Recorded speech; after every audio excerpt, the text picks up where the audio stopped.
ਵਾਹਿਗੁਰੂ ਜੀ ਕਾ ਖਾਲਸਾ ਵਾਹਿਗੁਰੂ ਜੀ ਕੀ ਫਤਿਹ। TVT4 ਦੇ ਸਾਰੇ ਦਰਸ਼ਕ ਤੇ ਸਰੋਤੇ ਜਿਹੜੇ ਇਸ ਵਕਤ ਸਾਡੇ ਨਾਲ ਨਾਰਥ ਅਮਰੀਕਾ ਦੇ ਵਿੱਚੋਂ ਜੁੜੇ ਹੋਏ ਆ ਜਾਂ ਫਿਰ ਸੋਸ਼ਲ ਮੀਡੀਆ ਦੇ ਰਾਹੀਂ ਸਾਨੂੰ ਇਸ ਵਕਤ ਦੁਨੀਆ ਭਰ ਦੇ ਵਿੱਚ ਸੁਣ ਰਹੇ ਆ, ਉਹਨਾਂ ਸਾਰਿਆਂ ਦਾ ਮੈਂ ਅਮਰਵੀਰ ਸਿੰਘ ਅੱਜ ਇਸ ਪ੍ਰੋਗਰਾਮ ਦੇ ਵਿੱਚ ਤਹਿ ਦਿਲੋਂ ਸਵਾਗਤ ਕਰਦਾ। ਵਿਊਅਰਸ, ਅਸੀਂ ਪਿਛਲੇ ਦਿਨਾਂ ਦੇ ਵਿੱਚ ਦੇਖਿਆ ਕਿ ਪਾਕਿਸਤਾਨੀ ਪੰਜਾਬ ਦੇ ਜਿਹੜੇ ਗਵਰਨਰ ਨੇ ਚੌਧਰੀ ਮੁਹੰਮਦ ਸਰਵਰ ਸਾਹਿਬ, ਉਹ ਇੱਥੇ ਅਮਰੀਕਾ ਦੇ ਦੌਰੇ ਤੇ ਆਏ ਹੋਏ ਸਨ। ਹਾਲਾਂਕਿ ਉਹਨਾਂ ਦਾ ਨਿੱਜੀ ਦੌਰਾ ਸੀ, ਪਰ ਇਸ ਨਿੱਜੀ ਦੌਰੇ ਦੇ ਦੌਰਾਨ ਪਾਕਿਸਤਾਨੀ ਪੰਜਾਬ ਦੇ ਜਿਹੜੇ ਗਵਰਨਰ ਨੇ ਉਹਨਾਂ ਨੇ ਸਿੱਖਾਂ ਦੇ ਨਾਲ ਹਰ ਲੈਵਲ ਤੇ ਇੰਟਰੈਕਸ਼ਨ ਜਿਹੜਾ ਹੈਗਾ ਉਹ ਕੀਤਾ।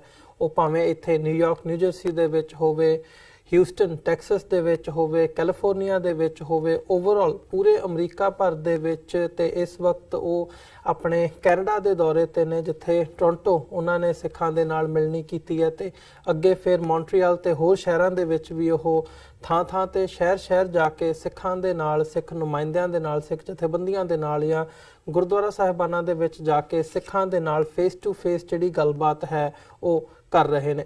ਸੋ ਅਮਰੀਕਾ ਦੇ ਵਿੱਚ ਮੈਨੂੰ ਵੀ ਪਰਸਨਲੀ ਵੀ ਉਹਨਾਂ ਨੂੰ ਮਿਲਣ ਦਾ, ਅਬਜ਼ਰਵ ਕਰਨ ਦਾ ਮੌਕਾ ਬਣਿਆ। ਤੇ ਓਵਰਆਲ ਜਿਵੇਂ ਦਾ ਉਹਨਾਂ ਦਾ ਰਵੱਈਆ ਸੀ ਜਾਂ ਜਿਹੜਾ ਮਕਸਦ ਉਹਨਾਂ ਦੀ ਅਮਰੀਕਾ ਫੇਰੀ ਦਾ ਕਿਹਾ ਜਾ ਸਕਦਾ, ਨਿੱਜੀ ਤੌਰ ਤੇ ਵੀ ਜੋ ਉਹਨਾਂ ਨੇ ਆਪਣੇ ਸ਼ਬਦਾਂ ਦੇ ਨਾਲ ਵੀ ਬਿਆਨ ਕੀਤਾ ਕਿ ਉਹ ਇੱਥੇ ਅਮਰੀਕਾ ਕੈਨੇਡਾ ਦੇ ਵਿੱਚ ਜਿਹੜੇ ਸਿੱਖ ਹੈਗੇ ਆ ਉਹਨਾਂ ਨੂੰ ਖੁੱਲੀਆਂ ਬਾਹਾਂ ਦੇ ਨਾਲ ਸੱਦਾ ਦੇਣ ਆਏ ਨੇ ਕਿ ਜਿਹੜਾ ਕਰਤਾਰਪੁਰ ਕੋਰੀਡੋਰ ਜਿਹਦਾ ਨੀਂਹ ਪੱਥਰ ਪਾਕਿਸਤਾਨ ਦੀ ਸਰਕਾਰ ਵੱਲੋਂ, ਇਮਰਾਨ ਖਾਨ ਸਾਹਿਬ ਦੀ ਸਰਕਾਰ ਵੱਲੋਂ ਰੱਖਿਆ ਗਿਆ ਨਵੰਬਰ ਦੇ ਵਿੱਚ, ਤੇ ਆਉਣ ਵਾਲੇ ਸਮੇਂ ਦੇ ਵਿੱਚ ਜਿਹੜਾ ਇਹ ਕਰਤਾਰਪੁਰ ਦਾ ਲਾਂਘਾ ਖੁੱਲ੍ਹਣਾ, ਉਸ ਹਵਾਲੇ ਦੇ ਨਾਲ ਭਾਵੇਂ ਉਹ ਪਾਕਿਸਤਾਨ ਦੇ ਵਿੱਚ ਸਿੱਖਾਂ ਦਾ ਜਿਹੜਾ ਹੈਰੀਟੇਜ ਹੈ ਤੇ ਗੁਰੂ ਨਾਨਕ ਸਾਹਿਬ ਦੇ ਪ੍ਰਕਾਸ਼ ਦਿਹਾੜੇ 550ਵੇਂ ਪ੍ਰਕਾਸ਼ ਦਿਹਾੜੇ ਨੂੰ ਮੁੱਖ ਰੱਖਦਿਆਂ ਜਿਹੜੀਆਂ ਸੈਲੀਬ੍ਰੇਸ਼ਨਸ ਪਾਕਿਸਤਾਨ ਦੇ ਵਿੱਚ ਹੋਣੀਆਂ ਨੇ, ਉਸ ਸੰਬੰਧੀ ਉਹਨਾਂ ਨੇ ਸਿੱਖਾਂ ਨੂੰ ਖੁੱਲੀਆਂ ਬਾਹਾਂ ਦੇ ਨਾਲ ਸੱਦਾ ਦਿੱਤਾ।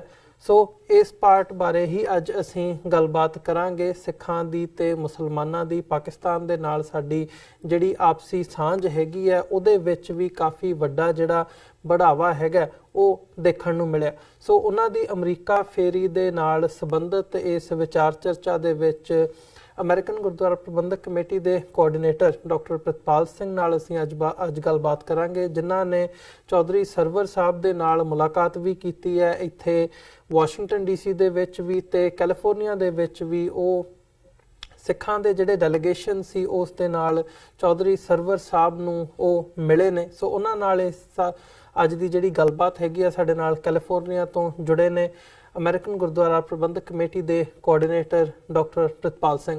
ਡਾਕਟਰ ਸਾਹਿਬ, ਤੁਹਾਡਾ ਸਵਾਗਤ ਹੈ ਜੀ। ਵਾਹਿਗੁਰੂ ਜੀ ਕਾ ਖਾਲਸਾ ਵਾਹਿਗੁਰੂ ਜੀ ਕੀ ਫਤਿਹ ਜੀ। ਵਾਹਿਗੁਰੂ ਜੀ ਕਾ ਖਾਲਸਾ ਵਾਹਿਗੁਰੂ ਜੀ ਕੀ ਫਤਿਹ। ਡਾਕਟਰ ਸਾਹਿਬ, ਜਿਵੇਂ ਮੈਂ ਹਾਲਾਂਕਿ ਜਿਹੜਾ ਮੇਨ ਮੋਟਿਵ ਸੀ ਉਹਨਾਂ ਦੀ ਟ੍ਰਿਪ ਦਾ ਉਹ ਤਾਂ ਆਲਰੇਡੀ ਆਪਣੇ ਸ਼ਬਦਾਂ ਦੇ ਵਿੱਚ ਬਿਆਨ ਕੀਤਾ, ਪਰ ਤੁਸੀਂ ਕਿਉਂਕਿ ਪਰਸਨਲੀ ਉਹਨਾਂ ਨੂੰ ਮਿਲੇ ਹੋ, ਬੜਾ ਲੰਬਾ ਸਮਾਂ ਤੁਸੀਂ ਜਿਹੜੀ ਉਹਨਾਂ ਦੀ ਟ੍ਰਿਪ ਸੀ ਉਹਦੇ ਨਾਲ ਉਹਨਾਂ ਦੇ ਨਾਲ ਸਮਾਂ ਬਿਤਾਉਣ ਦਾ ਵੀ ਤੁਹਾਨੂੰ ਮੌਕਾ ਬਣਿਆ।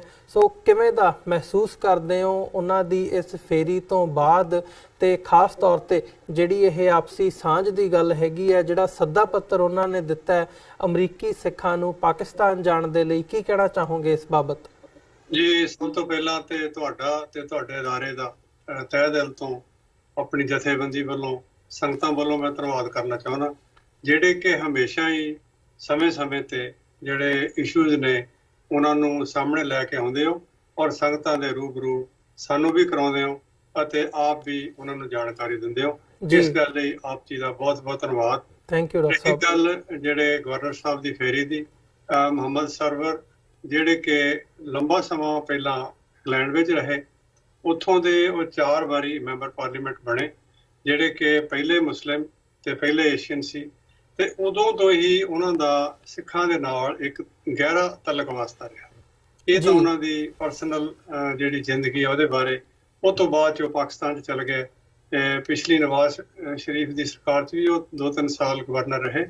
ਤੇ ਉਹਦੇ ਤੋਂ ਬਾਅਦ ਹੁਣ ਇਮਰਾਨ ਖਾਨ ਦੀ ਜਿਹੜੇ ਅੱਜ ਕੱਲ੍ਹ ਪ੍ਰਾਈਮ ਮਿਨਿਸਟਰ ਨੇ, ਉਹਨਾਂ ਦੀ ਕਿਆਦਤ ਵਾਲੀ ਜਿਹੜੀ ਸਰਕਾਰ ਹੈ ਉਹਦੇ ਵਿੱਚ ਵੀ ਉਹ ਜਿਹੜਾ ਕਿ ਪਾਕਿਸਤਾਨ ਦਾ ਸਭ ਤੋਂ ਵੱਡਾ ਸੂਬਾ ਹੈ ਪੰਜਾਬ, ਉਹਦੇ ਉਹ ਗਵਰਨਰ ਨੇ ਜੀ। ਇਹ ਜਿਹੜਾ ਸਾਡਾ ਸਿੱਖਾਂ ਔਰ ਮੁਸਲਮਾਨਾਂ ਦਾ ਸਾਂਝ ਦਾ ਰਿਸ਼ਤਾ, ਪਿਆਰ ਦਾ ਰਿਸ਼ਤਾ, ਇਹ ਅੱਜ ਕੋਈ ਨਵਾਂ ਨਹੀਂ ਹੈ। ਇਹ ਗੁਰੂ ਨਾਨਕ ਸਾਹਿਬ ਦੀ ਆਮਦ ਤੋਂ ਹੀ ਇਹ ਜਿਹੜੀ ਉਸ ਧਰਤੀ ਤੇ ਜਦੋਂ ਬਾਬਾ ਜੀ ਦੀ ਆਮਦ ਹੋਈ ਹੈ, ਉਦੋਂ ਤੋਂ ਹੀ ਸਾਡਾ ਸਿੱਖਾਂ ਦਾ ਤੇ ਮੁਸਲਮਾਨਾਂ ਦਾ ਇੱਕ ਗੂੜਾ ਰਿਸ਼ਤਾ ਬਣਿਆ ਹੋਇਆ, ਜਿਹੜੀ ਕਿ ਲੰਬੀ ਦਾਸਤਾਨ ਸੰਗਤਾਂ ਜਾਣਦੀਆਂ ਨੇ। ਰਹੀ ਇਸ ਫੇਰੀ ਦੀ ਗੱਲ, ਇਹ ਇੱਕ ਕਿਸਮ ਦਾ ਸਰਕਾਰੀ ਜਾਂ ਨੀਮ ਸਰਕਾਰੀ ਜਾਂ ਉਹਨਾਂ ਦਾ ਪਰਸਨਲ ਵਿਜ਼ਿਟ ਸੀ, ਜਿਹਦੇ ਵਿੱਚ ਉਹ ਪਹਿਲਾਂ ਨਿਊਯਾਰਕ ਦੀ ਧਰਤੀ ਤੇ ਆਏ। ਉਸ ਤੋਂ ਬਾਅਦ ਉਹਨਾਂ ਨੇ ਸਾਰੇ ਹੀ ਅਮਰੀਕਾ ਦਾ ਲਗਭਗ 5-6 ਸ਼ਹਿਰਾਂ ਦਾ ਆਪ ਜਾ ਕੇ ਦੌਰਾ ਕੀਤਾ, ਜਿੱਥੇ ਉਹਨਾਂ ਨੇ ਆਪਣੀ ਜਿਹੜੀ ਪਾਕਿਸਤਾਨੀ ਕਮਿਊਨਿਟੀ ਹੈ ਉਹਨਾਂ ਨਾਲ ਗੱਲਬਾਤ ਕੀਤੀ। ਨਾਲ ਦੀ ਨਾਲ ਬਰਾਬਰ ਉਹਨਾਂ ਨੇ ਸਿੱਖ ਸੰਗਤਾਂ ਨਾਲ ਵੀ ਇਹਦਾ ਜਿਹੜਾ ਬਕਾਇਦਾ ਰਾਬਤਾ ਬਣਾ ਕੇ ਰੱਖਿਆ। ਸਾਡੀ ਸਭ ਤੋਂ ਪਹਿਲੀ ਮੀਟਿੰਗ ਉਹਨਾਂ ਦੀ ਨਿਊਯਾਰਕ ਵਿੱਚ ਇੱਕ ਸਿੱਖ ਡੈਲੀਗੇਸ਼ਨ ਦੇ ਰੂਪ ਵਿੱਚ ਹੋਈ, ਜਿਹਦੇ ਵਿੱਚ ਅਸੀਂ ਉਹਨਾਂ ਨਾਲ ਜਿਹੜੀਆਂ ਬੇਸਿਕ ਗੱਲਾਂ ਸਿੱਖੀਆਂ ਉਹਨਾਂ ਦੀ ਫੇਰੀ ਦੀਆਂ, ਉਹ ਡਿਸਕਸ ਕੀਤੀਆਂ। ਜਿਸ ਵਾਸਤੇ ਉਹ ਇੱਥੇ ਆਏ ਸਨ, ਉਹਨਾਂ ਦਾ ਮੇਨ ਮਕਸਦ ਪਾਤਸ਼ਾਹ ਦੀ 550 ਸਾਲਾ ਜਿਹੜੀ ਵਰ੍ਹੇਗੰਢ ਆਪਾਂ ਮਨਾ ਰਹੇ ਹਾਂ ਸਾਲ ਨਵੰਬਰ, ਉਹਦੇ ਮੁਤਲਕ ਸੀ। ਉਹਦਾ ਉਹਨਾਂ ਨੇ ਵਿਸ਼ੇਸ਼ ਤੌਰ ਤੇ ਉਹ ਸੱਦਾ ਦੇਣ ਆਏ ਸੀ ਕਿ ਆਓ ਮਤਲਬ ਸਿੱਖਾਂ ਨੂੰ, ਕਿ ਆਓ ਅਸੀਂ ਰਲ ਕੇ ਉਸ ਧਰਤੀ ਤੇ ਬਾਬਾ ਜੀ ਦਾ ਜੋ ਪ੍ਰਕਾਸ਼ ਆ ਉਹਨੂੰ ਮਨਾ ਸਕੀਏ। ਦੂਸਰੀ ਉਹਨਾਂ ਨੇ ਜਿਹੜੀ ਕਿ ਉੱਥੇ ਗੁਰੂ ਨਾਨਕ ਦੇਵ ਯੂਨੀਵਰਸਿਟੀ ਨਨਕਾਣਾ ਸਾਹਿਬ ਵਿੱਚ ਹੀ ਬਾਬਾ ਜੀ ਦੀ ਗੁਰੂ ਨਾਨਕ ਸਾਹਿਬ ਦੀ ਯਾਦ ਵਿੱਚ ਉਹਨਾਂ ਦੇ ਨਾਂ ਤੇ ਬਣਨੀ ਆ, ਉਹਦੇ ਬਾਰੇ ਸੀ। ਤੇ ਤੀਸਰਾ ਜਿਹੜਾ ਬਹੁਤ ਚਰਚਿਤ ਇੱਕ ਅੱਜ ਕੱਲ੍ਹ ਕੋਰੀਡੋਰ ਦਾ ਇਸ਼ੂ ਆ, ਉਹਦੇ ਬਾਰੇ ਉਹਨਾਂ ਨੇ ਗੱਲਬਾਤ ਕਰਨੀ ਸੀ, ਕਿਉਂਕਿ ਕੋਰੀਡੋਰ ਦਾ ਜਿਹੜਾ ਇਸ਼ੂ ਆ ਪਿਛਲੇ ਲਗਭਗ 70 ਸਾਲ ਤੋਂ ਪਾਕਿਸਤਾਨ ਦੀ ਹਿੰਦੁਸਤਾਨ ਦੀ ਵੰਡ ਤੋਂ ਇੱਕਦਮ ਬਾਅਦ ਹੀ ਇਹ ਜਿਹੜਾ ਇਸ਼ੂ ਸੀਗਾ ਇਹ ਸ਼ੁਰੂ ਹੋ ਗਿਆ ਸੀ। ਪਾਕਿਸਤਾਨ ਵੱਲੋਂ ਹਮੇਸ਼ਾ ਹੀ ਇਹਦਾ ਹਾਂ ਪੱਖੀ ਹੁੰਗਾਰਾ ਰਿਹਾ ਕਿ ਸਿਕਿਉਰਿਟੀ ਦੇ ਬਾਵਜੂਦ ਵੀ ਉਹ ਚਾਹੁੰਦੇ ਸਨ ਕਿ ਜਿਹੜਾ ਇਹ ਕੋਰੀਡੋਰ ਆ ਹਿੰਦੁਸਤਾਨ ਵਾਲੇ ਪਾਸੇ ਨੂੰ ਖੋਲ੍ਹ ਦਿੱਤਾ ਜਾਵੇ, ਪਰ ਕਈ ਕਾਰਨਾਂ ਕਰਕੇ ਜਿਹੜੀ ਹਿੰਦੁਸਤਾਨ ਦੀ ਸਰਕਾਰ ਸੀ ਉਹ ਇਸ ਗੱਲ ਨੂੰ ਮੰਨਦੀ ਨਹੀਂ ਸੀ। ਆਖਰ ਸੰਗਤਾਂ ਦੀਆਂ ਅਰਦਾਸਾਂ ਦਾ ਇਹਨੂੰ ਬੂਰ ਪਿਆ ਤੇ ਪਿਛਲੇ ਸਾਲ ਨਵੰਬਰ ਦੇ ਵਿੱਚ ਇਸ ਜਿਹੜਾ ਲਾਂਘਾ ਆ, ਜਿਹਨੂੰ ਕਿ ਆਪਾਂ ਪੀਸ ਬ੍ਰਿਜ ਕਹਿ ਲਈਏ, ਲਾਂਘਾ ਕਹਿ ਲਈਏ, ਇਹਦੀ ਜਿਹੜੀ ਸ਼ੁਰੂਆਤ ਪਾਕਿਸਤਾਨ ਵਾਲੇ ਪਾਸਿਓਂ ਇਸੇ ਤਰ੍ਹਾਂ ਹੀ ਹਿੰਦੁਸਤਾਨ ਵਾਲੇ ਪਾਸਿਓਂ ਦੋਹਾਂ ਸਰਕਾਰਾਂ ਨੇ ਨੀਂਹ ਪੱਥਰ ਰੱਖ ਕੇ ਕੀਤੀ, ਜਿਹੜਾ ਕਿ ਇੱਕ ਬਹੁਤ ਹੀ ਜਿਹੜਾ ਮੈਗਾ ਪ੍ਰੋਜੈਕਟ ਹੈ।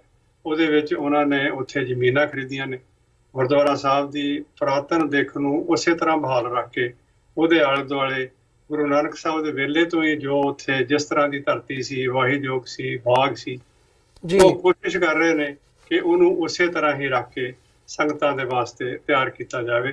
ਤੇ ਦੂਸਰੀ ਜਿਹੜੀ ਗੱਲ ਗੁਰੂ ਨਾਨਕ ਸਾਹਿਬ ਯੂਨੀਵਰਸਿਟੀ ਉਹਨਾਂ ਦੇ ਨਾਂ ਤੇ ਯੂਨੀਵਰਸਿਟੀ ਦੀ ਹੈ, ਉਹਦੇ ਵਿੱਚ ਇੱਕ ਲੰਬਾ ਸਮਾਂ ਹੋ ਗਿਆ ਇਸ ਯੂਨੀਵਰਸਿਟੀ ਦਾ ਨਾਂ ਰੱਖੇ ਨੂੰ, ਜਦੋਂ ਕਿ ਪੰਜਵੇਂ ਪਾਤਸ਼ਾਹ ਦੀ 400 ਸਾਲਾ ਸ਼ਹਾਦਤ ਦੇ ਵੇਲੇ ਇਹ ਉੱਥੋਂ ਦੇ ਪ੍ਰਾਈਮ ਮਿਨਿਸਟਰ ਨੇ ਐਲਾਨ ਕੀਤਾ ਸੀ, ਪਰ ਅਜੇ ਤੱਕ ਇਹ ਗੱਲ ਕਿਸੇ ਪਾਸੇ ਲੱਗੀ ਨਹੀਂ ਸੀ। ਔਰ ਜਦੋਂ ਤੋਂ ਇਮਰਾਨ ਖਾਨ ਸਾਹਿਬ ਨੇ ਇਸ ਸਰਕਾਰ ਦੇ ਵਿੱਚ ਆ ਕੇ ਇਹਨੂੰ ਨਵੇਂ ਸਿਰੇ ਤੋਂ ਰੂਪ ਦਿੱਤਾ, ਬਹੁਤ ਸੀਰੀਅਸ ਲੱਗਦੇ ਨੇ। ਉਹਦੇ ਬਾਅਦ ਵਾਸਤੇ ਵੀ ਅਸੀਂ ਉਹਨਾਂ ਨਾਲ ਬੜੀ ਇੱਕ ਲੰਬੀ ਚੌੜੀ ਵਿਚਾਰ ਵਟਾਂਦਰਾ ਕੀਤਾ। ਸਾਡੇ ਬੜੇ ਪੁਰਾਣੇ ਦੋਸਤ, ਜਦੋਂ ਕਿ ਯੂਨੀਵਰਸਿਟੀ ਦੀ ਐਲਾਨ ਹੋਇਆ ਸੀਗਾ 2006 ਦੇ ਵਿੱਚ, ਉਦੋਂ ਤੋਂ ਹੀ ਉਹ ਸਾਡੇ ਨਾਲ ਜੁੜੇ ਹੋਏ ਨੇ। ਉਦੋਂ ਵੀ ਉਸ ਐਲਾਨ ਦੇ ਵਿੱਚ ਸ਼ਾਮਲ ਸੀ ਡਾਕਟਰ ਇਕਬਾਲ ਚੀਮਾ। ਅਸੀਂ ਉਹਨਾਂ ਨਾਲ ਇਸ ਇਸ਼ੂ ਤੇ ਪਈ ਯੂਨੀਵਰਸਿਟੀ ਦਾ ਚਾਰਟਰ ਕੀ ਹੋਵੇ, ਫੈਡਰਲ ਹੋਵੇ, ਸਟੇਟ ਦਾ ਹੋਵੇ, ਇਹਦੀ ਬਣਤਰ ਕਿੱਦਾਂ ਦੀ ਹੋਵੇ, ਔਰ ਇੱਥੋਂ ਦੀਆਂ ਸੰਗਤਾਂ ਵੱਲੋਂ ਖਾਸ ਤੌਰ ਤੇ ਅਮਰੀਕਨ ਗੁਰਦੁਆਰਾ ਪ੍ਰਬੰਧਕ ਕਮੇਟੀ ਵੱਲੋਂ ਉਦੋਂ ਤੋਂ ਹੀ ਇਹ ਐਲਾਨ ਕੀਤਾ ਹੋਇਆ ਕਿ ਜਦੋਂ ਇਹ ਯੂਨੀਵਰਸਿਟੀ ਹੋਂਦ ਵਿੱਚ ਆਏਗੀ, ਆਪਣਾ ਕੰਮਕਾਰ ਆਰੰਭ ਕਰੇਗੀ, ਅਸੀਂ ਜਿਹੜਾ ਗੁਰਮਤਿ ਸੰਗੀਤ ਦਾ ਡਿਪਾਰਟਮੈਂਟ ਹੈ ਉਹਦੀ ਸਾਰੀ ਦੀ ਸਾਰੀ ਜ਼ਿੰਮੇਵਾਰੀ ਆਪਣੇ ਸਿਰ ਤੇ ਲੈਂਦੇ ਹਾਂ, ਔਰ ਇਸ ਡਿਪਾਰਟਮੈਂਟ ਨੂੰ ਚਲਾਉਣ ਵਿੱਚ ਅਸੀਂ ਪੂਰਨ ਸਹਿਯੋਗ ਕਰਾਂਗੇ। ਤੇ ਤੀਸਰਾ ਉਹਨਾਂ ਦਾ ਇੱਕ ਹੋਰ ਸੀਗਾ ਜਿਹੜਾ ਉਹਨਾਂ ਦਾ ਇੱਕ ਨਿੱਜੀ ਕਾਰਜ ਹੈਗਾ, ਨਿੱਜੀ ਤਾਂ ਨਹੀਂ ਮੈਂ ਸਮਝਦਾ ਲੋਕ ਭਲਾਈ ਦਾ ਕਾਰਜ ਹੈ, ਉਹ ਹੈਗਾ ਕਿ ਉਹਨਾਂ ਨੇ ਇੱਕ ਸਰਵਰ ਫਾਊਂਡੇਸ਼ਨ ਬਣਾਈ ਹੋਈ ਹੈ, ਜਿਹੜੀ ਕਿ ਪਿੰਡਾਂ ਵਿੱਚ ਪੀਣ ਵਾਲੇ ਪਾਣੀ ਦਾ ਜਿਹੜਾ ਪਾਣੀ ਆ ਉਹ ਸਾਫ਼ ਪੀਣ ਵਾਲਾ ਪਾਣੀ ਉਹ ਮੁਹੱਈਆ ਕਰਾਉਂਦੀ ਆ। ਉਹਦੇ ਵਾਸਤੇ ਵੀ ਅਸੀਂ ਉਹਨਾਂ ਨੂੰ ਪੇਸ਼ਕਸ਼ ਕੀਤੀ ਆ। ਸਾਡੇ ਇੱਕ ਬਹੁਤ ਹੀ ਸਰਕਰਦਾ ਅਬਰਾਜ ਸਾਹਿਬ ਜੋ ਕਿ ਇਸ ਕਾਰਜ ਵਿੱਚ ਈਸਟ ਪੰਜਾਬ ਦੇ ਵਿੱਚ ਬੜਾ ਵੱਡਾ ਕੰਮ ਕਰ ਰਹੇ ਨੇ, ਹੈਲਥ ਦੇ ਉੱਪਰ, ਪਾਣੀ ਦੇ ਉੱਪਰ।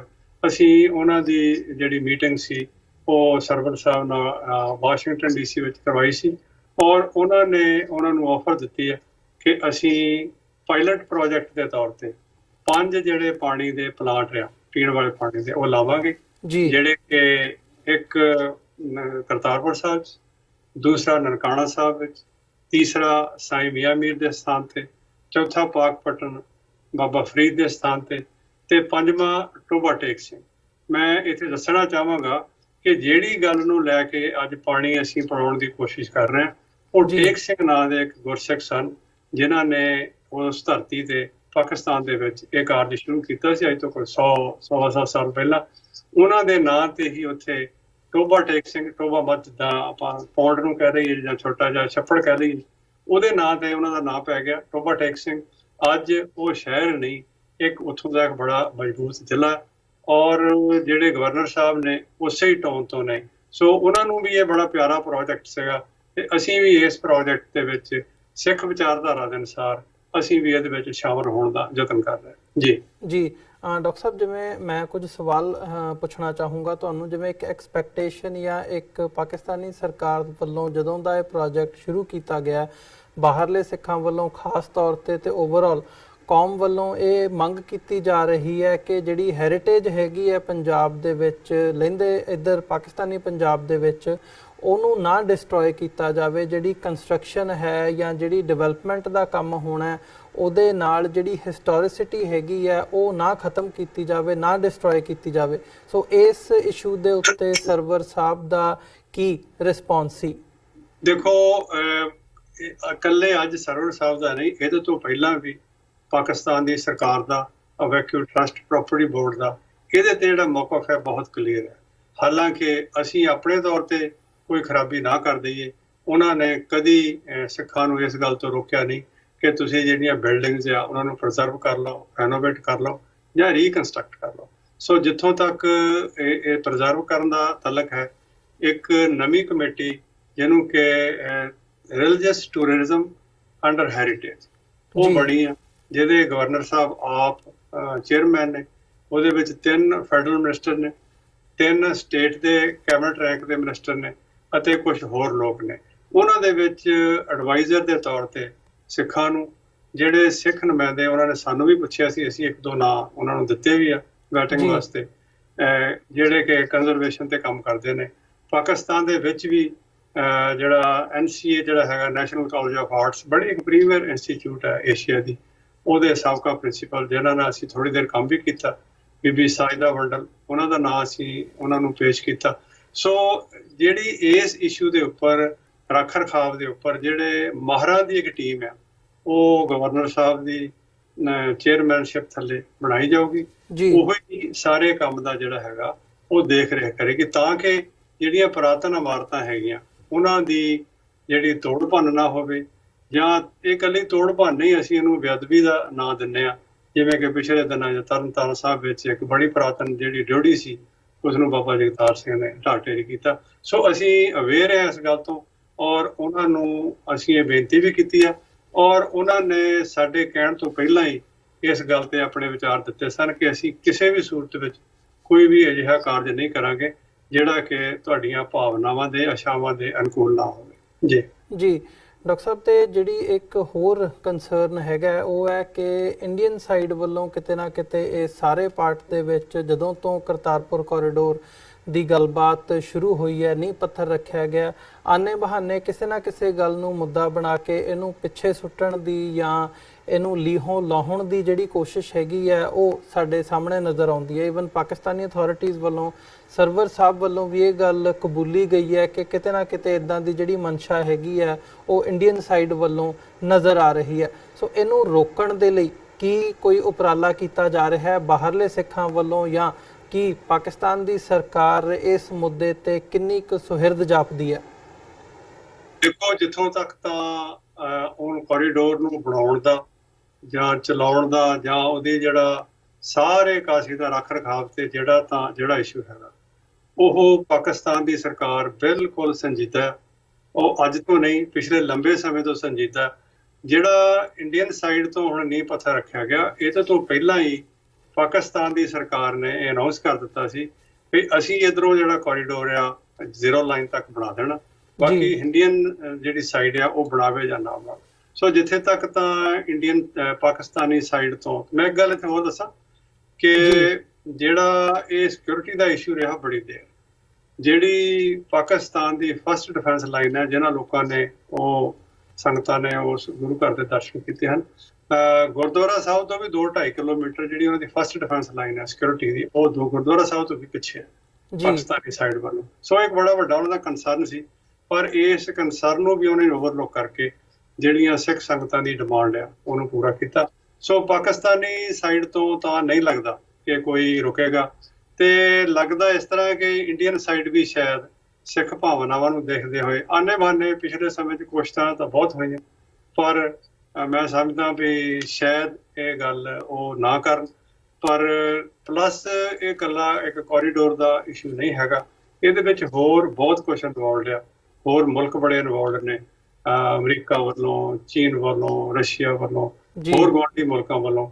ਇਸ ਗੱਲ ਦਾ ਲਗਾਤਾਰ ਦੋਨਾਂ ਮੁਲਕਾਂ ਤੇ ਦਬਾਅ ਬਣਾਇਆ ਹੋਇਆ ਕਿ ਤੁਸੀਂ ਇਹ ਜਿਹੜਾ ਪੀਸ ਦਾ ਜਿਹੜਾ ਐਟਲੀਸਟ ਜਿਹੜਾ ਸ਼ਾਂਤੀ ਦਾ ਇੱਕ ਪੁਲ ਆ, ਇਹਨੂੰ ਤੁਸੀਂ ਜ਼ਰੂਰ ਬਣਾਓ ਔਰ ਜਿਹੜੀ ਸਿੱਖ ਡਿਮਾਂਡ ਆ ਉਹਨੂੰ ਪੂਰਾ ਕਰੋ। ਮੈਨੂੰ ਲੱਗਦਾ ਨਹੀਂ ਕਿ ਇਸ ਤਰ੍ਹਾਂ ਹੋਵੇ, ਪਰ ਤੁਸੀਂ ਕੁਝ ਯਕੀਨ ਨਾਲ ਨਹੀਂ ਕਹਿ ਸਕਦੇ ਕਿ ਹਾਂ ਵਾਕਿਆ ਹੋਊਗਾ, ਪਰ ਐਟ ਲੀਸਟ ਪਾਕਿਸਤਾਨੀ ਸਾਈਡ ਤੋਂ ਨਹੀਂ ਲੱਗਦਾ ਕਿ ਕੋਈ ਇਦਾਂ ਦੀ ਘਟਨਾ ਘਟਣ ਵਾਲੀ। ਜੀ ਤੇ ਜਾਂਦੇ ਜਾਂਦੇ ਜਿਵੇਂ ਚੌਧਰੀ ਸਰਵਰ ਸਾਹਿਬ ਦਾ ਇੱਥੇ ਦਾ ਜਿਹੜਾ ਸਾਰਾ ਦੌਰਾ ਸੀ, ਕੈਲੀਫੋਰਨੀਆ ਦੇ ਵਿੱਚ ਇਤਿਹਾਸਕ ਜਿਹੜਾ ਸਥਾਨ ਹੈਗਾ ਸਟਾਕਟਨ ਦਾ ਗੁਰਦੁਆਰਾ ਸਾਹਿਬ, ਅਮਰੀਕਾ ਦਾ ਪਹਿਲਾ ਸਿੱਖ ਗੁਰਦੁਆਰਾ, ਤੇ ਉੱਥੇ ਉਹਨਾਂ ਨੂੰ ਕੰਗਰੈਸ਼ਨਲ ਜਿਹੜਾ ਸਨਮਾਨ ਹੈਗਾ ਉਹ ਭੇਟ ਕੀਤਾ ਗਿਆ।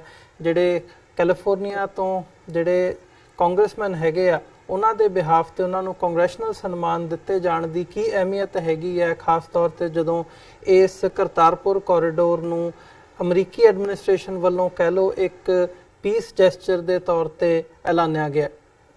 ਅਸੀਂ ਅਮਰੀਕਨ ਗੁਰਦੁਆਰਾ ਪ੍ਰਬੰਧਕ ਕਮੇਟੀ ਵੱਲੋਂ ਅਤੇ ਸਿੱਖ ਕਾਕਸ ਕਮੇਟੀ ਵੱਲੋਂ ਪਿਛਲੇ ਲੰਬੇ ਸਮੇਂ ਤੋਂ ਇੱਥੋਂ ਦੀ ਸਰਕਾਰ ਨੂੰ ਜਾਂ ਜਿਹੜੀਆਂ ਹੋਰ ਸਰਕਾਰ ਚਲਾ ਰਹੀਆਂ ਸੰਸਥਾਵਾਂ ਨੇ ਉਹਨਾਂ ਨੂੰ ਅਕਸਰ ਇਹਦੇ ਬਾਰੇ ਅਸੀਂ ਜਾਣਕਾਰੀ ਦਿੰਦੇ ਰਹਿੰਦੇ ਹਾਂ। ਔਰ ਕਾਕਸ ਦੇ ਵਿੱਚ ਵੀ ਜਿਹੜੇ ਸਾਡੇ ਇੱਥੋਂ ਦੇ ਕਾਂਗਰਸਮੈਨ ਨੇ ਉਸ ਹਲਕੇ ਦੇ, ਜਿੱਥੇ ਕਿ ਸਟਾਕਟਨ ਗੁਰੂ ਕਰ ਰਿਹਾ, ਜੈਰੀ ਮੈਕਨਰਨੀ, ਉਹ ਇਸ ਗੱਲ ਤੋਂ ਪੂਰੀ ਤਰ੍ਹਾਂ ਅਵੇਅਰ ਨੇ। ਤੇ ਦੂਸਰਾ ਕੈਲੀਫੋਰਨੀਆ ਵਿੱਚ ਵੀ ਜਦੋਂ ਕੈਲੀਫੋਰਨੀਆ 'ਚ ਆਇਆ, ਇੱਥੇ ਉਹਨਾਂ ਦਾ ਬੜੇ ਵੱਡੇ ਲੈਵਲ ਤੇ ਸੰਗਤਾਂ ਨੇ ਪੁਰਜੋਰ ਸਵਾਗਤ ਕੀਤਾ। ਔਰ ਫਰੀਮਾਉਂਟ ਵਿੱਚ ਵੀ ਕੈਲੀਫੋਰਨੀਆ ਅਸੈਂਬਲੀ ਦੇ ਜਿਹੜੇ ਇੱਕ ਬੜੇ ਮੌਜੂਦ ਮੈਂਬਰ ਕੈਂਸਸ ਚੂ ਨੇ, ਉਹਨਾਂ ਨੇ ਵੀ ਉਹਨਾਂ ਨੂੰ ਅਸੈਂਬਲੀ ਵੱਲੋਂ ਇਸੇ ਤਰ੍ਹਾਂ ਦਾ ਹੀ ਇੱਕ ਜਿਹੜਾ ਸਰਟੀਫਿਕੇਟ ਸੀਗਾ ਉਹ ਅਸੈਂਬਲੀ ਵੱਲੋਂ ਦਿੱਤਾ।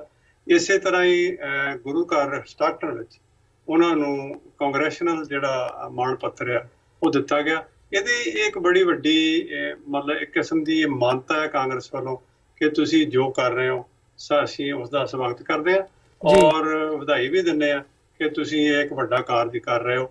ਸੋ ਇਹ ਬੜੀ ਅੱਛੀ ਇੱਕ ਡਿਵੈਲਪਮੈਂਟ ਸੀਗੀ ਜਿਹੜੀ ਕਿ ਉਹਨਾਂ ਨੂੰ ਕਾਂਗਰੈਸ਼ਨਲ ਜਿਹੜਾ ਆਨਰ ਹੈ ਉਹ ਦਿੱਤਾ ਗਿਆ। ਜੀ ਡਾਕਟਰ ਸਾਹਿਬ, ਜਿਵੇਂ ਮੁਹੰਮਦ ਸਰਵਰ ਸਾਹਿਬ ਇੱਥੇ ਆਏ ਆ ਸਿੱਖਾਂ ਦੇ ਨਾਲ ਪਰਸਨਲ ਲੈਵਲ ਤੇ, ਪਾਕਿਸਤਾਨੀ ਪੰਜਾਬ ਦੇ ਗਵਰਨਰ ਦਾ ਉੱਥੋਂ ਚੱਲ ਕੇ ਆਉਣਾ ਤੇ ਇੱਥੇ ਸਿੱਖਾਂ ਦੇ ਨਾਲ ਕੱਲੇ ਸ਼ਹਿਰ ਦੇ ਵਿੱਚ ਜਾ ਕੇ ਇੰਟਰੈਕਟ ਕਰਨਾ, ਗੱਲਬਾਤ ਕਰਨੀ, ਉਹਨਾਂ ਨੂੰ ਪਾਕਿਸਤਾਨ ਆਉਣ ਦਾ ਸੱਦਾ ਦੇਣਾ, ਮੇਰੇ ਨਹੀਂ ਖਿਆਲ ਦੇ ਵਿੱਚ ਵੀ ਪਹਿਲਾਂ ਨੇੜਲੇ ਇਤਿਹਾਸ ਦੇ ਵਿੱਚ ਜੇ ਦੇਖਣਾ ਹੋਵੇ ਇਹ ਪਹਿਲਾਂ ਹੋਇਆ ਹੋਵੇ ਵੀ ਸਿੱਖਾਂ ਦੀ ਪਾਕਿਸਤਾਨ ਦੇ ਨਾਲ ਜਿਹੜੀ ਇਹ ਸਾਂਝ ਹੈਗੀ ਹੈ ਇਹ ਇਸ ਲੈਵਲ ਤੱਕ, ਇਸ ਹੱਦ ਤੱਕ ਜਾ ਕੇ ਉਹਦੇ ਵਿੱਚ ਗਰਮਜੋਸ਼ੀ ਦੇਖਣ ਨੂੰ ਮਿਲੀ ਹੋਵੇ। ਸੋ ਇਹ ਜਿਹੜਾ ਇਸ ਵਕਤ ਮਾਹੌਲ ਚੱਲ ਰਿਹਾ ਹੈ ਇਹਨੂੰ ਤੁਸੀਂ ਕਿਵੇਂ ਦੇਖਦੇ ਹੋ, ਐਨਾਲਾਈਜ਼ ਕਰਦੇ ਹੋ, ਤੇ ਆਉਣ ਵਾਲੇ ਸਮੇਂ ਦੇ ਵਿੱਚ ਆਪਸੀ ਸਾਂਝ ਦੇ ਐਂਗਲ ਤੋਂ ਇਹ ਕਿਸ ਹੱਦ ਤੱਕ ਇਹ ਜਿਹੜਾ ਪਿਆਰ ਹੈਗਾ ਉਹ ਜਾ ਸਕਦਾ ਹੈ, ਇਹਦੇ ਵਿੱਚੋਂ ਅਸੀਂ ਕੀ ਐਕਸਪੈਕਟ ਕਰ ਸਕਦੇ ਹਾਂ ਆਉਣ ਵਾਲੇ ਸਮੇਂ ਦੇ ਵਿੱਚ? ਦੇਖੋ, ਜਿੱਦਾਂ ਮੈਂ ਪਹਿਲਾਂ ਹੀ ਕਿਹਾ ਸੀ ਕਿ ਜਿਹੜੀ ਸਾਂਝ ਆ ਇਹ ਅੱਜ ਦੀ ਨਹੀਂ ਹੈਗੀ, ਇਹ ਗੁਰੂ ਨਾਨਕ ਸਾਹਿਬ ਦੇ ਵੇਲੇ ਤੋਂ ਹੀ ਆ।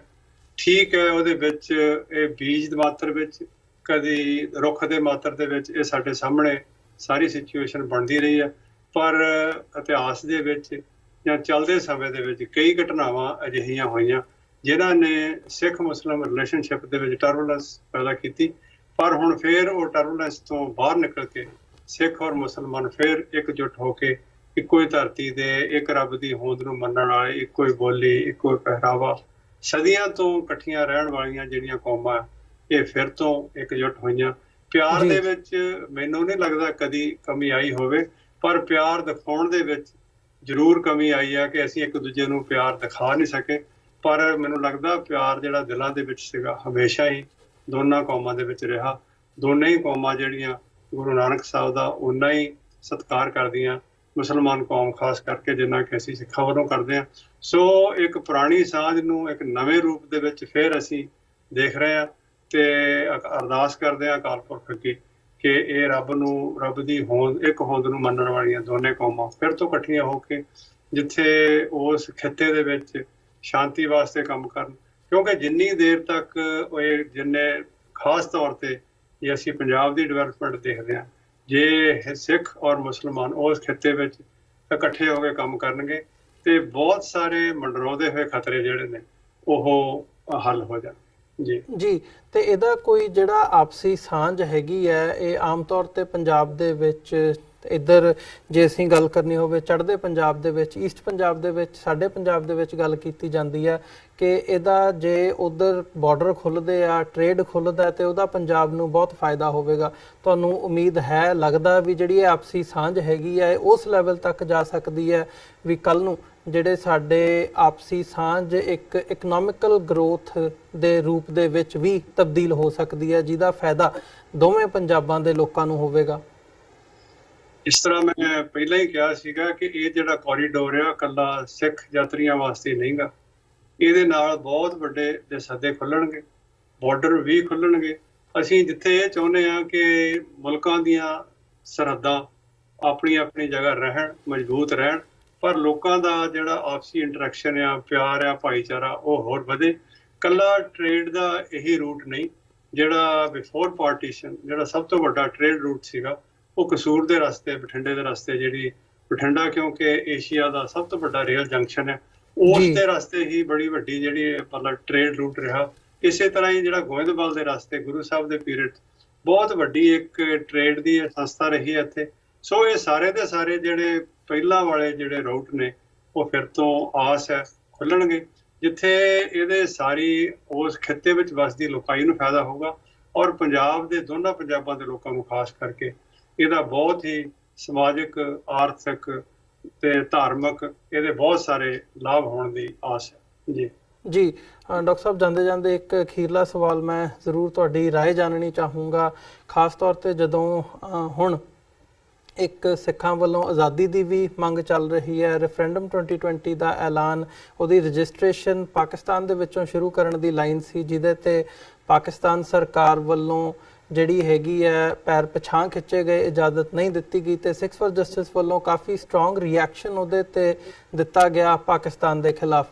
ਸੋ ਇਸ ਸਾਰੇ ਪਾਰਟ ਦੇ ਵਿੱਚ ਜਿੱਥੇ ਆਪਸੀ ਸਾਂਝ ਦੀ ਗੱਲ ਹੋ ਰਹੀ ਹੈ, ਉੱਥੇ ਇੱਕ ਸਟਰੋਂਗ ਰਿਐਕਸ਼ਨ ਆਉਣਾ ਸਿੱਖਾਂ ਦੀ ਇੱਕ ਧਿਰ ਦੇ ਵੱਲੋਂ, ਕਿਵੇਂ ਦੇਖਦੇ ਹੋ ਇਸ ਪਾਰਟ ਨੂੰ? ਤੁਹਾਡੀ ਕੀ ਰਾਏ ਹੈ ਇਸ ਬਾਰੇ? ਦੇਖੋ, ਮੈਂ ਇਹਦੇ ਬਾਰੇ ਆਪਣੀ ਨਿੱਜੀ ਰਾਏ ਮੇਰੀ ਇਹ ਆ ਕਿ ਜਿਹੜੇ ਸਾਡੇ ਗੁਰੂ ਘਰ ਨੇ, ਸਾਡੀ ਮੀਰੀ ਤੇ ਪੀਰੀ ਦਾ ਇੱਥੋਂ ਸਿਧਾਂਤ, ਇਕੱਲੇ ਇਹ ਪੂਜਾ ਦੇ ਸਥਾਨ ਨਹੀਂ, ਸਾਡੇ ਬੜੇ ਵੱਡੇ ਸੈਂਟਰ ਨੇ ਔਰ ਜਿੱਥੇ ਸਾਡੀ ਹਰ ਡਿਵੈਲਪਮੈਂਟ ਜਿਹੜੀ ਆ ਗੁਰੂ ਘਰ ਦੇ ਵਿੱਚ ਡਿਸਕਸ ਹੋਣੀ ਆ। ਔਰ 6ਵੇਂ ਪਾਤਸ਼ਾਹ ਨੇ ਜਦੋਂ ਤੋਂ ਸਾਨੂੰ ਮੀਰੀ ਪੀਰੀ ਦਾ ਇਹ ਸਿਧਾਂਤ ਦਿੱਤਾ, ਅਸੀਂ ਇਸ ਦੀ ਗੱਲ ਵੀ ਗੁਰੂ ਘਰ 'ਚ ਕਰਨੀ ਆ। ਮੈਨੂੰ ਡਿਟੇਲ ਨਹੀਂ ਇਹਦੇ ਬਾਰੇ ਪਤਾ ਕਿ ਸਿੱਖਸ ਫॉर ਜਸਟਿਸ ਨੂੰ ਦੇ ਕੀ ਅਰੇਂਜਮੈਂਟ ਸੀਗੇ ਉੱਥੇ, ਜਾਂ ਉਹ ਕਿਸ ਤਰ੍ਹਾਂ ਗਏ ਸੀ, ਜਾਂ ਉਹਨਾਂ ਨੂੰ ਕਿਉਂ ਰੋਕਿਆ ਗਿਆ, ਪਰ ਅਸੀਂ ਆਪਣੇ ਵੱਲੋਂ ਉੱਥੋਂ ਦੀ ਸਰਕਾਰ ਦੇ ਨਾਲ, ਜਿਹੜੇ ਆਪਣੇ ਜ਼ਿੰਮੇਵਾਰ ਸਾਡੇ ਸਿੰਘ ਉੱਥੇ ਹਨ, ਉਹਨਾਂ ਨਾਲ ਅਸੀਂ ਗੱਲ ਕੀਤੀ ਆ ਕਿ ਭਵਿੱਖ ਵਿੱਚ ਇਸ ਗੱਲ ਨੂੰ ਯਕੀਨੀ ਬਣਾਇਆ ਜਾਵੇ ਕਿ ਸਾਡੇ ਜਿਹੜੇ ਗੁਰੂ ਘਰ ਨੇ ਉਹਨਾਂ ਦੇ ਅੰਦਰੂਨ ਵਿੱਚ, ਜਾਂ ਅਸੀਂ ਗੁਰੂ ਘਰ ਦੇ ਅੰਦਰ ਕੀ ਕਰਨਾ ਉਹਦੇ ਵਿੱਚ ਜਿਹੜਾ ਸਰਕਾਰੀ ਦਾ, ਕਿਉਂਕਿ ਸਾਡਾ ਹਿੰਦੁਸਤਾਨ ਦੇ ਵਿੱਚ ਵੀ ਸਾਡਾ ਇਹੀ ਰੌਲਾ ਕਿ ਅਸੀਂ ਜਿਹੜਾ ਸਾਡੇ ਗੁਰੂ ਘਰਾਂ ਦੇ ਵਿੱਚ ਕੋਈ ਦਖਲ ਨਾ ਦੇਵੇ। ਤੇ ਰਹੀ ਗੱਲ ਜਿਹੜੀ ਸਿੱਖਸ ਫॉर ਜਸਟਿਸ ਵੱਲੋਂ ਇਹ ਰਿਐਕਸ਼ਨ ਦਿੱਤਾ ਗਿਆ ਸਟਾਕਟਨ ਵਿੱਚ ਜਾਂ ਹੋਰ, ਮੈਂ ਇਹ ਸਮਝਦਾ ਕਿ ਉਹਨਾਂ ਨੂੰ ਆਪਣਾ ਸੰਜਮ ਤੋਂ ਕੰਮ ਲੈਣਾ ਚਾਹੀਦਾ ਸੀ ਔਰ ਫਿਰ ਤੋਂ ਸਰਕਾਰ ਦੇ ਨਾਲ ਗੱਲਬਾਤ ਕਰਕੇ ਇਹ ਤਹਿਕੀਕਾਤ ਕਰਨੀ ਚਾਹੀਦੀ ਹੈ ਕਿ ਇਹਦੇ ਕੀ ਕਾਰਨ ਸੀ, ਇਹ ਕਿਉਂ ਇੱਦਾਂ ਹੋਇਆ ਔਰ ਇਸ ਨੂੰ ਠੀਕ ਕਿਸ ਤਰ੍ਹਾਂ ਕੀਤਾ ਜਾ ਸਕਦਾ। ਕਿਉਂਕਿ ਸਾਡੀ ਜਿਹੜੀ ਕੋਰੀਡੋਰ ਦੇ ਉੱਪਰ ਹੀ ਜਾਂ ਸਿੱਖਾਂ ਦੀ ਔਰ ਮੁਸਲਮਾਨਾਂ ਦੀ ਜਿਹੜੀ ਫਿਰ ਤੋਂ ਇੱਕ ਬੜੇ ਵੱਡੇ ਰੂਪ ਦੇ ਵਿੱਚ ਸਾਂਝ ਦੇਖਣ ਨੂੰ ਆ ਰਹੀ ਆ, ਉਹਨੂੰ ਕੋਈ ਹਿੱਟ ਨਾ ਕਰ ਸਕੇ। ਉਹਦੇ ਕੋਈ ਪਰਛਾਵਾਂ ਨਾ ਪਵੇ।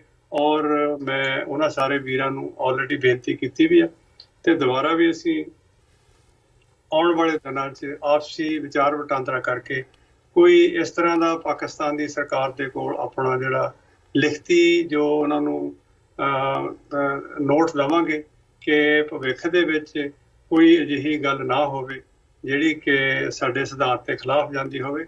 ਔਰ ਨਾਲ ਹੀ ਮੈਂ ਆਪਣੇ ਵੀਰਾਂ ਨੂੰ ਵੀ ਸਿੱਖਸ ਫਾਰ ਜਸਟਿਸ ਦੇ ਉਹਨਾਂ ਨੂੰ ਵੀ ਬੇਨਤੀ ਕਰਾਂਗਾ ਕਿ ਹਰ ਗੱਲ ਕਹਿਣ ਤੋਂ ਪਹਿਲਾਂ ਜਿਹੜੀ ਡਿਪਲੋਮੈਟਿਕ ਲੈਂਗੁਏਜ ਆ ਇਹੀ ਬੈਸਟ ਹੁੰਦੀ ਹੈ। ਇਹਦੇ ਡਿਪਲੋਮੈਟਿਕ ਲੈਂਗੁਏਜ ਯੂਜ਼ ਕਰਕੇ ਹੀ ਸਾਨੂੰ ਜਿਹੜੇ ਆਪਣੇ ਵਿਚਾਰ ਨੇ ਉਹ ਪ੍ਰਗਟ ਕਰਨੇ ਚਾਹੀਦੇ ਆ। ਔਰ ਕੋਈ ਵੀ ਜਿਹੜੀ ਉਤੇਜਕ ਗੱਲ ਆ, ਇੱਕਦਮ ਕਹੀ ਹੋਈ ਗੱਲ ਜਿਹੜੀ ਉਹ ਕਿਸੇ ਦਾ ਦਿਲ ਦਿਖਾਉਂਦੀ ਹੋਵੇ ਜਾਂ ਜਿਹੜੀ ਇੱਕ ਬਣ ਰਹੀ ਨਵੀਂ ਜਿਹੜੀ ਸਾਡੀ ਸਾਂਝ ਆ ਉਹਦੇ ਵਿੱਚ ਕੋਈ ਤਰੇੜ ਪਾਉਂਦੀ ਹੋਵੇ, ਸਾਨੂੰ ਇਹ ਗੱਲ ਨਹੀਂ ਕਰਨੀ ਚਾਹੀਦੀ। ਔਰ ਸਿੱਖਸ ਫਾਰ ਜਸਟਿਸ ਦੇ ਜ਼ਿੰਮੇਵਾਰ ਨੇਤਾਵਾਂ ਨੇ ਵੀ ਮੇਰੀ ਉਹਨਾਂ ਨਾਲ ਗੱਲ ਹੋਈ ਹੈ, ਉਹਨਾਂ ਨੇ ਯਕੀਨ ਦਿਵਾਇਆ ਕਿ ਅਸੀਂ ਇਸ ਗੱਲ ਦੇ ਵਿੱਚ ਇਸ ਗੱਲ ਦਾ ਧਿਆਨ ਰੱਖਾਂਗੇ। ਔਰ ਮੈਂ ਆਸ ਕਰਦਾ ਕਿ ਆਉਣ ਵਾਲੇ ਸਮੇਂ ਦੇ ਵਿੱਚ ਜਿਹੜੀ ਸਾਡੀ ਇਹ ਰਿਲੇਸ਼ਨਸ਼ਿਪ ਆ ਉਹ ਹੋਰ ਮਜ਼ਬੂਤ ਹੋਏਗੀ।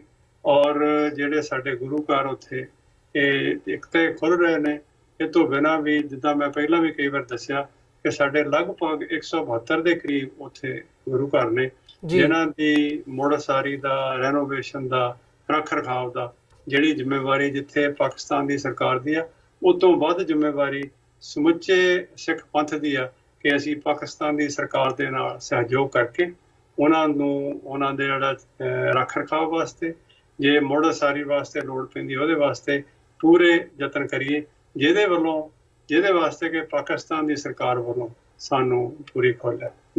ਜੀ ਬਿਲਕੁਲ ਡਾਕਟਰ ਸਾਹਿਬ, ਤੁਹਾਡਾ ਬਹੁਤ ਬਹੁਤ ਧੰਨਵਾਦ ਤੇ ਤੁਸੀਂ ਆਪਣਾ ਸਮਾਂ ਕੱਢਿਆ ਤੇ ਸਾਡੇ ਨਾਲ ਇਸ ਸਾਰੇ ਇਸ਼ੂ ਦੇ ਉੱਤੇ ਵਿਚਾਰਾਂ ਦੀ ਸਾਂਝ ਪਾਈ ਹੈ। ਸੋ ਅੱਜ ਦੇ ਸ਼ੋਅ ਦੇ ਵਿੱਚ ਇੱਥੇ ਹੀ ਇਜਾਜ਼ਤ ਚਾਹਾਂਗੇ ਜੀ। ਬਹੁਤ ਬਹੁਤ ਧੰਨਵਾਦ ਤੁਹਾਡਾ। ਫਤਿਹ ਦੀ ਸਾਂਝ ਪਾਈ ਹੈ ਅੰਤ ਦੇ ਵਿੱਚ। ਵਾਹਿਗੁਰੂ ਜੀ ਕਾ ਖਾਲਸਾ, ਵਾਹਿਗੁਰੂ ਜੀ ਕੀ ਫਤਿਹ ਜੀ। ਵਿਊਅਰਸ, ਉਮੀਦ ਕਰਦੇ ਹਾਂ ਅੱਜ ਦੀ ਜਿਹੜੀ ਸਾਡੀ ਇਹ ਸਾਰੀ ਗੱਲਬਾਤ ਸੀ ਅਮਰੀਕਨ ਗੁਰਦੁਆਰਾ ਪ੍ਰਬੰਧਕ ਕਮੇਟੀ ਦੇ ਕੋਆਰਡੀਨੇਟਰ ਡਾਕਟਰ ਪ੍ਰਿਤਪਾਲ ਸਿੰਘ ਹੋਰਾਂ ਦੇ ਨਾਲ, ਇਹ ਤੁਹਾਨੂੰ ਜ਼ਰੂਰ ਪਸੰਦ ਆਈ ਹੋਵੇਗੀ। ਸੋ ਜਾਂਦੇ ਜਾਂਦੇ ਤੁਹਾਡੇ ਚਰਨਾਂ ਦੇ ਵਿੱਚ ਬੇਨਤੀ ਵੀ ਕਰਦੇ ਹਾਂ, ਇਸ ਪਲੇਟਫਾਰਮ ਨੂੰ ਅੱਗੇ ਵਧਾਉਣ ਦੇ ਲਈ ਸਾਨੂੰ ਤੁਹਾਡੀ ਸਹਾਇਤਾ ਦੀ ਲੋੜ ਹੈ। TV84 ਨੂੰ ਡੋਨੇਟ ਕਰਨ ਦੇ ਲਈ ਤੁਸੀਂ ਸਾਡੀ ਵੈਬਸਾਈਟ www.tv84.tv ਤੇ ਜਾ ਕੇ ਸਾਨੂੰ ਡੋਨੇਟ ਕਰ ਸਕਦੇ ਹੋ ਤੇ ਮੰਥਲੀ ਡੋਨੇਸ਼ਨਸ ਦੇ ਲਈ ਪਲੇਜ ਕਰ ਸਕਦੇ ਹੋ। ਜੇ ਚੈੱਕ ਰਾਹੀਂ ਡੋਨੇਸ਼ਨਸ ਭੇਜਣੀਆਂ ਚਾਹੁੰਦੇ ਹੋ ਤਾਂ TV84 ਦੇ ਨਾਂ ਦਾ ਚੈੱਕ ਬਣਾ ਕੇ ਤੁਸੀਂ ਸਾਨੂੰ ਸਾਡੇ ਐਡਰੈਸ ਤੇ ਮੇਲ ਕਰ ਸਕਦੇ ਹੋ। 3601 37th Avenue, Long Island City, New York 11101। Website ਇੱਕ ਵਾਰ ਫੇਰ ਦੱਸਦੇ ਹਾਂ www.tv84.tv। ਇਸੇ ਦੇ ਨਾਲ ਵਿਊਅਰਸ, ਅਸੀਂ ਅੱਜ ਦੇ ਪ੍ਰੋਗਰਾਮ ਦੇ ਵਿੱਚ ਤੁਹਾਡੇ ਕੋਲੋਂ ਇੱਥੇ ਹੀ ਇਜਾਜ਼ਤ ਚਾਹਾਂਗੇ। ਦੁਬਾਰਾ ਫੇਰ ਕੱਲ੍ਹ ਨੂੰ ਤੁਹਾਡੇ ਨਾਲ ਮੁਲਾਕਾਤ ਹੋਵੇਗੀ। ਤਦ ਤੱਕ ਲਈ ਇਜਾਜ਼ਤ ਦਿਓ ਜੀ। ਵਾਹਿਗੁਰੂ ਜੀ ਕਾ ਖਾਲਸਾ, ਵਾਹਿਗੁਰੂ ਜੀ ਕੀ ਫਤਿਹ।